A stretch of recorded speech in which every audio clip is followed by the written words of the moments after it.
আজকের ভিডিওটা শুরু করার আগে আমার স্কিনের অবস্থাটা ঠিক এইরকমই অয়েলি ডাল আর চিপচিপে ছিল। যেই না আজকের রেমেডিটা আমি আমার ফেসের ওপর অ্যাপ্লাই করলাম, মুখটা ধুয়ে আসার পর চেঞ্জটা কিছুটা এইরকম হলো। ডিটেলসে তোমাদেরকে দেখাবো কিভাবে আমি ফেস প্যাকটা বানালাম। এই গরমে টক দই খাওয়া যেরকম ভালো, সেরকম মুখে অ্যাপ্লাই করাও কিন্তু ভীষণ ভালো।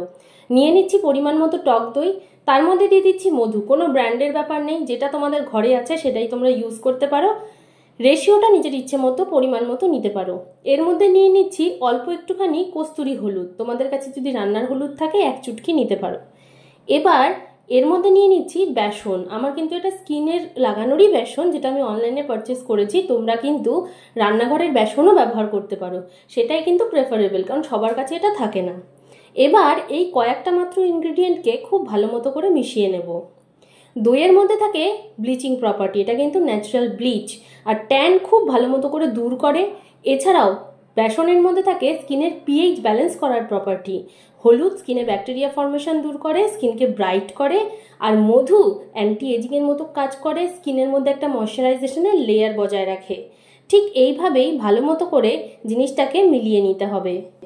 যেরকম তোমাদেরকে দেখালাম, স্কিন কেয়ার করার আগের মুহূর্তে আমার স্কিনের অবস্থাটা ঠিক এইরকমই ডাল আর চিপচিপে মতো ছিল, কারণ গরমকালে সবারই মোটামুটি স্কিন এরকমই হয়। এবার এই ফেস প্যাকটাকে খুব ভালো মতো করে ইভেনলি আমার সারা মুখে লাগিয়ে নিচ্ছি। তোমরা কিন্তু এটা গলায়, ঘাড়ে, পিঠে, হাতে, পায়ে, ডার্ক আন্ডারআর্মসে, এলবো নিতেও ব্যবহার করতে পারো। এরপর যেহেতু আমি এটা রাত্রিবেলা শ্যুট করছি, সেজন্য শুধু মুখেই এটাকে অ্যাপ্লাই করে দেখাচ্ছি। তোমরা যদি 15 বছরের উপরে হও, ছেলে মেয়ে নির্বিশেষে প্রত্যেকেই এটা ব্যবহার করতে পারো। যারা স্কুল কলেজ যাচ্ছ, যারা অফিসে যাচ্ছ, যারা রান্নার সামনে থাকছো, প্রত্যেকের জন্য কিন্তু এই গরমে এই স্কিন কেয়ারটা ভীষণ এসেনশিয়াল। তবে একটা জিনিস তোমাদেরকে বলবো, এটা কিন্তু একবার ব্যবহার করে রেজাল্ট দেখতে পেলে বলে একবারই ব্যবহার করবে তা কখনোই নয়। এটা কিন্তু তোমাদের রিপিটেডলি ব্যবহার করতে হবে। শুকিয়ে গেছে 5 থেকে 7 মিনিটের মধ্যে ঠিক এইরকম। এবার নর্মাল জলে ঘষে ঘষে ধুয়ে নেওয়ার পর মুখের চেঞ্জটা কিছুটা এইরকম হলো। পুরোটাই তোমাদেরকে দেখাচ্ছি কতটা সুন্দরভাবে মুখটা পরিষ্কার হয়ে গেছে, অয়েলি চিপচিপে ডালনেসটা চলে গেছে, পোর্সগুলো ব্লার আউট হয়ে গেছে, দাগ ছোপগুলো অনেক কম লাগছে, পিগমেন্টেশনটা অনেক কম লাগছে। এবার মুখটাকে মুছে নিচ্ছি একটা ড্রাই টাওয়াল দিয়ে। টাওয়ালটা যেন অবশ্যই খুব পরিষ্কার হয়। স্কিনটা টাচ করে বুঝতে পারছি কতখানি সফট, স্মুথ আর সাফল হয়ে গেছে।